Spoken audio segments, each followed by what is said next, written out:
Okay mga lods, so ito nagbabalik naman ako mga lods at meron naman ako dito ang i-share sa inyo. Ito, paano ba gumawa nito? Ito, dalawa. Para sa 1 and 1 half na center leg. Ito, 1 and 1 half inches. Para to sa mga baguhan at gusto matuto nito, so tatlong ano lang piraso. Ito 1, 2, tsaka 3. Tapos, pwedeng may ganito, pwede rin wala. So dito ibigay ko ang measurement. So itong sobra 6 mm. Okay? Tapos pag ayaw nyo rin ng ganito, pwede namang tanggalin nyo ito. Sa pagsukat, huwag nyo lagyan ng 6 mm dito sa gilid.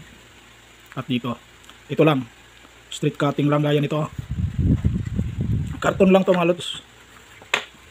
Naka-final siya ng special formulation na epoxy clear. So ito din yung gagawin natin dito. Okay, so pag ayaw nyo nang may ganito, ang measurement na tatabasin nyo dito 5.7 cm. Tapos ang distansya 4.1 cm guhit, tapos tupi 4.1 cm tupi, 4.1 cm and so on. Okay, tapos itong harang 7.5 cm. Same din dito. So square 7.5 cm. Tapos galing sa gitna yung butas, ito 1.6 cm. So mag-measure ka galing dito papunta dito ng 1.6 cm. Gaya rin dito, square pa rin na butas. At saka dito 1.6 cm. Tapos ay i-triangle mo ito. Tapos pasok. Makita nyo yan sa video mga lods, paano ipasok. May nagpapagawa para sa motor ng litsunan ng manok. So ito yung 1 half by 1 half inches. So ito ay makapag-deliver ng mga 180 watts. So sa computation ay 180 watts to. Tapos yung motor nila ay maliit lang, 30 watts lang. So pwedeng ito mga lods. Tapos ang isa ay para sa DIY ko. Kabili ako sa online ng car battery charger mga lods na 10 PS pa lang laman. So ang gagawin ko ay papalitan ko siya ng transformer. So i-video ko yon, at kapag positive ang result, i-upload ko din yon para makatulong din sa inyo. Tuloy na tayo.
So ito na mga lods, dalawa.